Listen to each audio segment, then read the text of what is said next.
ನಾನು ಪಕ್ಷದಾಗಿದ್ದಲ್ಲ, ನಾನು ಯಡಿಯೂರಪ್ಪಂದು ಬೊಮ್ಮಾಯಿ ಕೈ ಕಾಲು ಹಿಡಿದು ನಾನು ಮಂತ್ರಿ ಆಗ್ತಿದ್ದೆ ಇಲ್ಲ. ಒಂದು ದಿವಸನೂ ಯಡಿಯೂರಪ್ಪನ ಬಳಿ ಹೋಗಲಿಲ್ಲ. ನೀರಾವರಿಗೆ ರೊಕ್ಕ ಕೊಡು, ನಾನು ಬಿಜಾಪುರಕ್ಕೆ ರೊಕ್ಕ ಕೊಡು, ಇಷ್ಟಕ್ಕೆ ನಾವು ಕೊಡೋದಿಲ್ಲ ಅಂದ್ರೆ ನೋಡಿ ನೀನು ಇಳಿಸ್ತೀನಿ ನಾನು. ಏನಂದೆ? ಇಳಿಸ್ತೀನಿ ಹಂಗಂದೇ ಬಂದೆ. ನಿನ್ನ ಇಳಿಸೇ ನಿನ್ನ ಮನೆಗೆ ಕಾವೇರಿಗೆ ಬರ್ತೀನಂದೆ. ಇಳಿದ ಮ್ಯಾಗನೇ ಬೊಮ್ಮಾಯಿ ಫೋನ್ ಮಾಡಿದ್ರು, ಮುಖ್ಯಮಂತ್ರಿ ಆಗಿದ್ರು. ಎಲ್ಲಿದ್ರಿ ಗೌಡ್ರ ಆತ? ಬಿಜಾಪುರನಾಗ ಇದ್ದೀನಿ. ಮತ್ತು ನಿಮ್ದು ಆಸೆ ಈಡೇರತ್ತೀರಿ, ಮತ್ತು ನಾ ಇಲ್ಲೇ ಕೂತೀನಿ, ಯಾವಾಗ ಕಾವೇರಿಗೆ ಬರ್ರಿ ಅದು. ಅವತ್ತು ಹೋದೆ ಬೊಮ್ಮಾಯಿಗೆ ಅದೇ ಹೇಳಿದೆ. ಬೊಮ್ಮಾಯಿನೂ ಭಾಳ ನನ್ನ ಜೋಡ ಆಟ ಆಡ್ದೆ.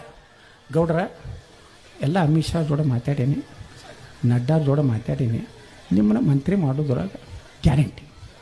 ಈ ಪಂಪ್ ಹೊಡಿಬೇಡ, ನಾವು ನೀ ಮಾಡೋದಿಲ್ಲ. ನೀ ಯಾಕೆ ಮಾಡೋದಿಲ್ಲ ಅಂದ್ರೆ ನಿನಗೊಂದು ಕಂಡೀಷನ್ ಹಾಕ್ಯಾನ ಯಡಿಯೂರಪ್ಪ. ಆ ಯತ್ನಾಳ್ ಮಾಡಿದ್ರೆ ನನ್ನ ಮಗನ ಮಂತ್ರಿ ಮಾಡು, ಯತ್ನಾಳ್ ಒಟ್ಟು ಮಂತ್ರಿ ಮಾಡಬಾರ್ದು. ಯಾಕೆ ಬೊಮ್ಮಾಯಿಗೆ ಅಪ್ಪ ಅನ್ನಬೇಕು. ಹೋಗೋಣ ರೊಕ್ಕ ತೆಗಿ 50 ಕೋಟಿ ರೂಪಾಯಿ. ಇಲ್ಲಿ ಬರೀಯೇನೋ ಇವ್ರು ಉಳ್ಕಿದ್ದು ಎಮ್ ಎಲ್ ಎ ಏನ್ರಿ ನೀವು ಬರಾನೇ ಎಲ್ಲ ಬರೀತಾರಲ್ರಿ. ನಾ ಮಂತ್ರಿನೇ ಬಿಡೋದಿಲ್ಲ ಅಂದ್ರೆ ಬರೀತಾರ.